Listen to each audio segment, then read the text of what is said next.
Good morning, everyone. It's a good day when we can hear our clients and get perspective from our clients, which is the lifeblood of who we are. You know, great companies out there are always looking for new and untouched market segments that can help differentiate them from their competitors. We're always excited when we can be a part of an engagement like that and see it through and see how it touches our clients. But what's really exciting is when you can take a consumer and be a part of something where you help the consumer, like Mark had mentioned, get that refrigerator, get that furniture, or even new tires that they can't have, and help them do that where they couldn't do it before through the traditional ways. So, have a drink. Okay.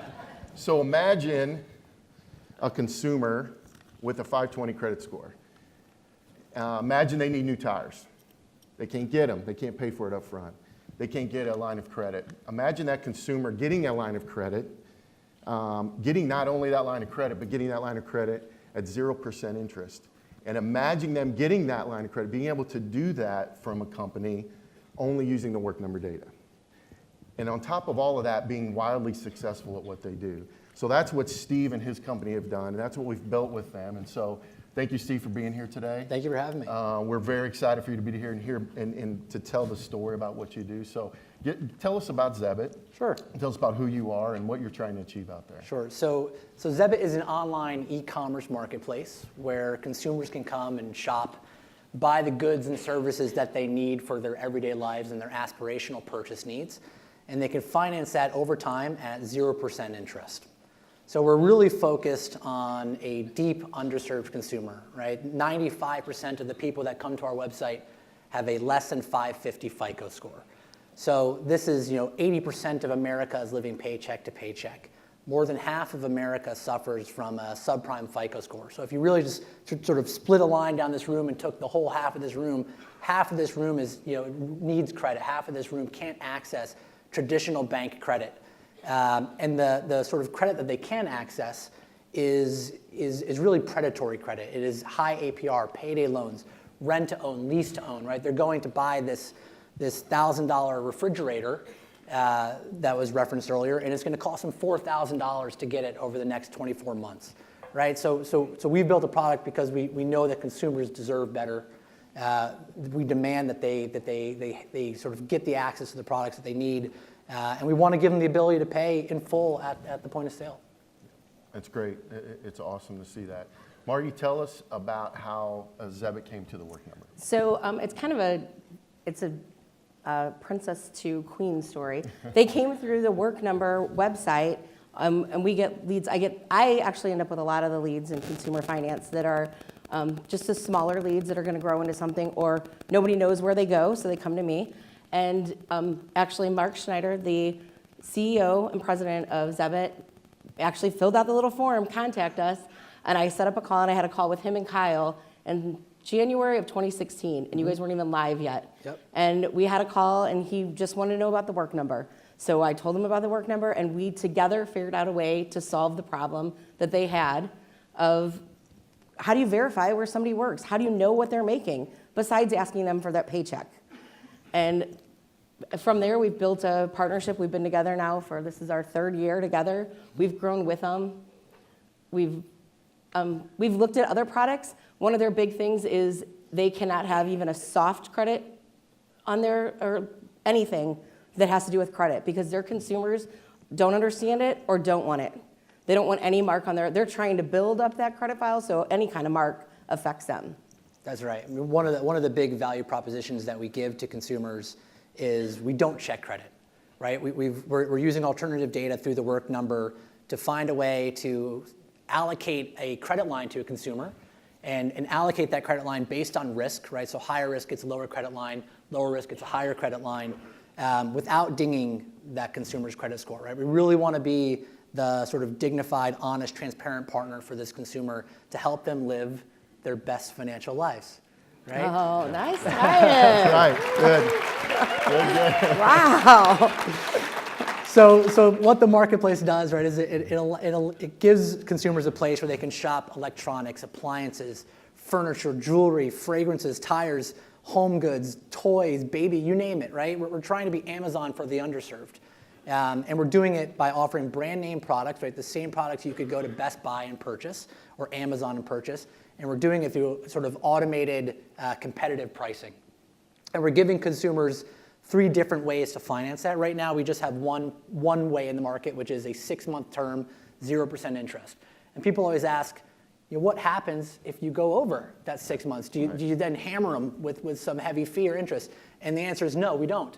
There's never a fee. There's never any interest, right? Well, why wouldn't a consumer just never pay you, right?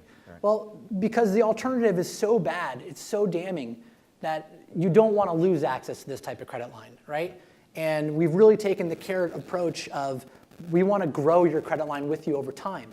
We want to give you access to more capital. We want to continue to bring you back to the platform, right? And by treating you with dignity and treating you the right way, the way that you deserve to be treated, it brings that loyalty. It brings people back to the platform. Yeah, and that's great.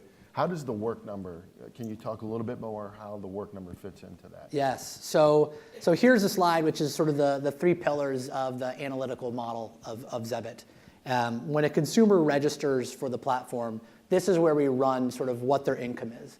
Are they employed? Where are they employed? What's the tenure of their employment? Right, and it's using this data that allows us to figure out what the right sort of line of credit is to give to a consumer. And it's having that tenure of data, having that size of access, it allows us to do more than 60% of our registrants go through the work number, right, which is a huge number. The ones that don't are the ones that we can't find in the work number. We have other alternative ways to bring them into the platform, but you guys represent the vast majority of the people that come through our platform. Yeah. How great is that? That's great. Love it. This obviously has been a very successful relationship. Tell us more, both of you, about what makes this relationship between Zebit and you all and us so successful. I'll take first stab. Margie reaches out to us all the time, always thinking of new ways, of new data that we can be looking at. Really works with us on sort of contract extension, contract negotiation. It really is almost like a friend to the business, right? Wants to continue to find ways to help us disrupt the industry, help us get better at underwriting, and help us do so in an economical fashion because we don't charge interest. We don't have a lot of excess spread. Yeah. So we can't pay the super high rates on data costs or on acquisition costs for consumers. Mm-hmm. We have to be really mindful about the partners that we bring in, and you guys bring that real partnership approach to us. Right. So to give you a prime example, when the data breach incident happened, I reached out to them the first day we got all the information. And Mark, the CEO's response was, "Does that mean I get a discount?" And I laughed and I said, "No." And then his second question was, "Well, then will you send me an I Heart Equifax t-shirt so I can wear it into employers?" I ended up sending him a polo that said Equifax, and Steve informed me. He does wear it. He wears it still into employers. He goes into employers with an Equifax shirt on, like to support us. Yeah. That's awesome. Yeah. No, we try and be big advocates, right? I think for sure. That's awesome. Our success is hinged on your success and us working together, and we want to sort of scream for the mountaintop. Right, and you love seeing those records grow, right? Absolutely. Yep. I mean, who doesn't love seeing a record fall, right? Exactly. So. Any other takeaways that you all want to speak to or talk about with this relationship, or anything that you'd like the rest of the company to know, Workforce Solutions? I think it's just the partnership that we have. I check in with them at least twice a month, and sometimes it's just a call. Hey, how's it going? How are the kids? How's the weather? I mean, they're in San Diego. The weather's never bad. Yeah. It rains. Yeah. What you once every 6 months? Yeah. Come on. And so, I mean, sometimes it's just that call. And then there are some calls, like we had a call about 2 weeks ago with my USIS rep, because there was some interest in some of the products over there. And actually, Steve made one little comment about identity fraud. You guys are just starting to see that in your industry. And I jotted down a note. The next day we were talking about it, and now we're talking about a new product. But we check in all the time. I mean, sometimes I literally, last week, they started doing radio ads across the country. So Steve sent me the link to the actual radio ad so I could hear it before it hit the airs. So it's just kind of fun things like that. It's just always being in tune. I actually feel like I work there, and it did email Mark because Steve told me last week that once you're an employee for a year, you get a Zebit sweatshirt. And I emailed Mark, the CEO, and said, "Where's my sweatshirt? We've been together 3 years." And he was like, holy bleep, I got to get one in the mail to you. He was like, how did I miss that anniversary? And I'm like, this is a little ridiculous. I got left out. And of course, he gave it to me to bring, and I totally forgot it. That's all right. I know. Which was the first thing I said when I met. Yeah. But I am sending him home with an Equifax sweatshirt to kind of up Mark a little, because. Yeah. So then I get a shirt if he's going home with 2. Now he's got 2. Yeah. You want me to have him mail one for you we'll too? do that. Is that it? Okay. So, I sort of skipped through the whole platform, but I'll talk a little bit more about it. That Absolutely. way, if we get to question and answer, hopefully it makes a little bit more sense. So, at the point of registration where a consumer comes and they fill out all of the sort of application flow, this is really where we use the work number. For consumers where we can't get information on the work number, we end up going through bank account validation, having them put up bank statements, or going through I don't know if you've heard of Yodlee or Plaid, to go that way, where we can get information to sort of what their income is. Once the consumer is registered and is on our platform, we give them a sort of temporary line of credit that they can use to go shop. Now, because we operate a closed-end website, which means you have to be registered, you have to log in order to shop and browse the products that we sell. All of the user behavior, all of the transaction behavior, all of the shopping and browsing behavior, what you add to your cart, what you're looking at, all the cards that you're using to try and check out with, we're looking at all of that data. We're tracking all of that data, and we're using all of those behavioral aspects in our website to continue to risk score transactions. So we can look at high fraud risk, high loss risk behaviors that a consumer is exhibiting on the platform, and we can cancel that order before it's shipped. Right? And that's one of the big ways that we mitigate risk, and being really good at that is one of the only ways that allows us to offer true 0% financing to a consumer. Once a consumer is on the platform, like I mentioned, right, we grant lower lines to higher risk, higher lines to lower risk. The platform can determine what products we show to a consumer, whether it's a high margin product or low margin product. What down payment we take from a consumer at the point of sale, whether it's a low down payment or a high down payment. What financing options we want to give to a consumer, right? All these ways that we mitigate risk for loss later on down the line when the asset's already out. And then the consumer life cycle is, right, they make the order, they pay the order back. Once the order comes back, right, we want to reward responsible behaviors. We want to reward those people who have a low utilization, have a lot of sort of ability to continue to make purchases, have paid off their order on time, by giving them greater line, by lowering their down payment, by opening up the marketplace to show them more options. And that's really what we're focused on, is continuing to bring optionality to the consumer. Great. Yeah, wonderful. So any questions out there that anybody wants to ask at this time? Kind of open it up for that. There's one over there. Oh, right over here, Kelly. Hi, Steve. Great business model that you have, and I think it's really powerful in the sector of the great service. I have to believe this is really thought out. What's been your growth trajectory over the last, since you started? Sure. So we've been growing at more than 100% per year every year. Now, we launched the business in late 2016, so we only had about 2 months worth of sales in 2016. We did $3 million in 2016. We did $20 million in 2017. And we did $45.5 million last year in 2018. And in 2019, we're going to do over $100 million in sales. Great. Awesome. Thank you. Great job.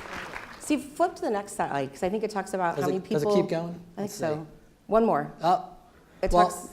I'll get to the next slide. Okay. Hold on one sec. So this is really important, right? Because Yes. if you go to Trustpilot or you go really anywhere where they sort of keep score on what consumers think of your business, right? If you go to Target or Walmart, sorry.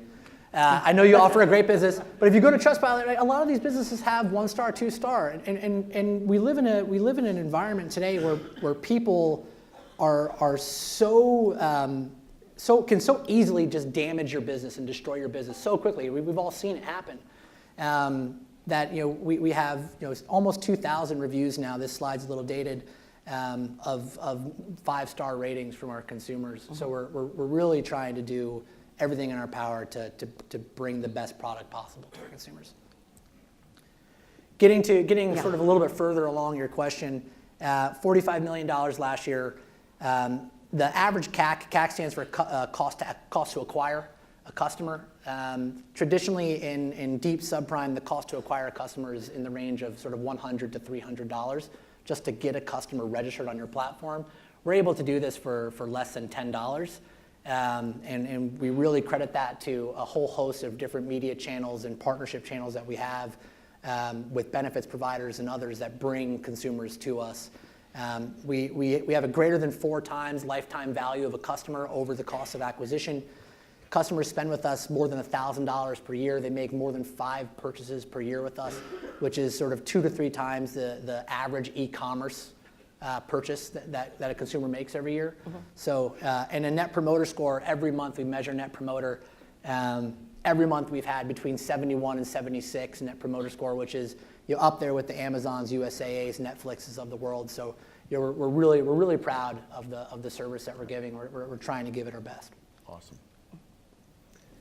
I think there was another question out there, over there. 2 questions, actually. What is your revenue model? So how do you make money? That's a great question. And then my second question is, does any of that get reported back to their credit report? Because they have low credit scores, so now they're making transactions, but does it increase their credit report value Sure. by working with you? That's a great question. So the revenue model is we're a retailer, just like Walmart. We make money by selling a product versus the cost of goods sold, right? So we solely make money on the margin of the product that we sell, and that's it. There's no fees or interest revenue. On the reporting to credit bureaus, we don't do it yet. We've continued to work with Equifax and try to find ways to do so. The structure of our product actually looks like it's short-term credit because it's not a credit card where you can pay it down and your line is always changing. So when we have a high velocity of orders, a consumer makes 1, 2, or 3 orders in a month, it looks like that consumer is taking out 1, 2, or 3 very short-term credit products, which if we reported high velocity of short-term credit need, it would actually ding the consumer's credit. So we're trying to think of ways to get creative around that and report. Right? We want to dangle that carrot in front of the consumer. We want to help build the consumer's credit score. So it's a really important thing for us this year to figure out. You're a relatively new company. Can you share a little bit about, like the founding story, what the background of the founders was? If there was an aha moment where you realized this was an underserved market, maybe a personal experience. With you guys being so new, I'm always curious with kind of the founding story of how you got there. I'll make it short, but basically Zebit was founded and rolled out of another business that is doing installment lending in the UK. And they really wanted to think of a product that they could bring to the US that would act as a white hat sort of product with no stink associated with it, right? Something that they knew they could grow in a huge market and potentially go public and have bank partners want to interact with us. So Mark Schneider, who's the CEO of the business, he grew up the type of individual that would have benefited from this product. So it really resonates with him. And I came here from another sort of mission-based lender trying to disrupt payday lending and put payday lending out of business. So it really, the mission of helping consumers and trying to give a better option to consumers is sort of at the forefront of the business, and all of our decisions are made based on that. Great. I'll go.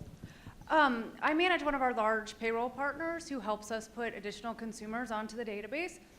And we've been doing a lot of work to drive our efforts down market so we get a lot more smaller businesses and expanding our overall population. So in your value chain or in your workflow where you've got the work number at the beginning, I'm just curious how you all are seeing and responding to the growth that we are having in terms of bringing more consumers access to your type of credit, et cetera, as we continue to grow that. I think it's your numbers Yeah. we actually, the first year, you guys were very aggressive and they signed a very large contract with us. And then funding rolled around and Yep. we had a little issue, so we worked through a new contract. Yep. And we had to figure out a way to make it work for them. So we changed their contract terms and we extended it out and we made it work for them.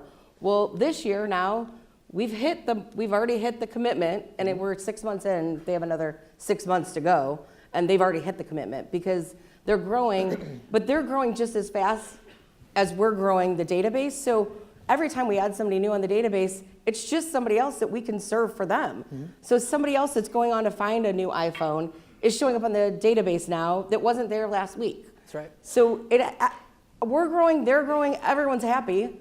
They're getting more customers, we're getting more revenue, and in the end, Whoa, whoa, whoa. I mean, forgot, Chief Financial Officer. Shoot. Did we sign that contract already? We have another contract in the works right now, so I know I'm going to have to give something up now. Nasser. Yeah, just a quick question. So, consumer might take when they go through your platform, when you have the work number data versus you don't. And I imagine when you don't have the work number data, the consumer has to go through more of a friction-ridden, high-friction Yes. workflow. Is there a difference in your conversion rates when you Absolutely. look at having lower friction in the process versus consumer has to do additional steps? Yeah, I mean, tremendous difference in friction. We have a really high approval rate for all of the work number people that come through. A lower approval rate for people that go through the sort of more friction path. But even just getting people to the landing page where it creates the friction, we have a lot of drop off there, right? So finding ways to continue to get our sort of approval rates from the 60% on the work number to 70, 80, 90%, right? Only drives more people through you, but also helps us tremendously. Yeah, thank you. I think that's really important when people consider the difference between enabling a fully digitized experience for the consumer versus when you think of the bank transaction data type solutions and you have to go in and now provide your credentials and all the additional steps required. It's not exactly a one-to-one comparison. And doing so on a mobile phone, right? Yeah. Most people today are transacting on a mobile phone. Getting someone to fill out an application on a mobile phone is hard enough, but then when they fill it out and they realize like I have more I need to do, and I have to upload some files, or I have to go give my credentials to my bank account now, forget it, right? So we're also trying to find ways to sort of solve that problem. And hopefully one of those ways is driving them to the work number. Yeah. Sign up for the work number, so. That was my question. Mark, you mentioned that I believe it's Mark, the CEO, is going into employers. Would you talk a little bit about that relationship that Zebit is going out to try to kind of market to employers, the benefits that you can provide to them? Yeah, so on the cost of acquisition slide, right, one of the big things that we do is we talk to employers, we talk to benefits providers, people who run the internal intranet of companies, of multiple companies, Fortune 500 companies, to try to align Zebit as a benefit for their consumers, right? There's all sorts of companies out there where people are making millions and people are making significantly less, and there's a lot of people down here that need access to this type of product. And we're incredibly differentiated from the Aaron's or the Rent-A-Centers of the world, the payday loans, the lease-to-own businesses. So we really firmly believe that we have a good sales pitch for benefits providers, and it's working. Right? We have dozens of them on the platform. We acquire sort of 50% of our every month's acquisitions come through benefits providers, through our B2B channel, through our employer channel. And we're continuing to think of ways to expand that. A great example of that is when you guys were first starting out, Mark used to ask me every month for the list of the new employers that were added on the database, and he literally would assign salespeople at Zebit to go after those companies based on who we put on the database. It became their sales people's key targets because they knew once they went in, it was an easy sell. It was easy for them to understand, we can verify your employment, nobody bothers anybody in HR, we can take care of your employees. And so it was actually when we stopped doing the list, he called me and was very not happy. We have another question back here. You partially answered this, but it's two questions. One is, does your business model allow you to use your customer data outside your business model? And then secondly is, do you analyze your customer base or segment it by risk so that you could actually go to other verticals and say, we have identified a sub-market for you that we believe would fit your business model or be users of your products? Mm-hmm. So we don't sell our customer data. We don't share our customer data at all. We do segment our customers by risk group. We also do segmentation by sort of what ancillary products those customers may need in the future. And that helps us understand sort of how we want to continue to develop and build out our platform, right, to potentially move to areas that are beyond the reach of just an e-commerce website, right? Whether it be offering third-party insurance product or offering banking products, things like that.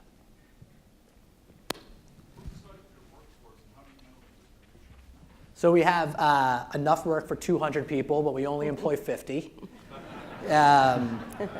We work with more than 80 different drop shippers, vendors, the Best Buys of the world who drop ship to us, as well as manufacturers who do direct shipment.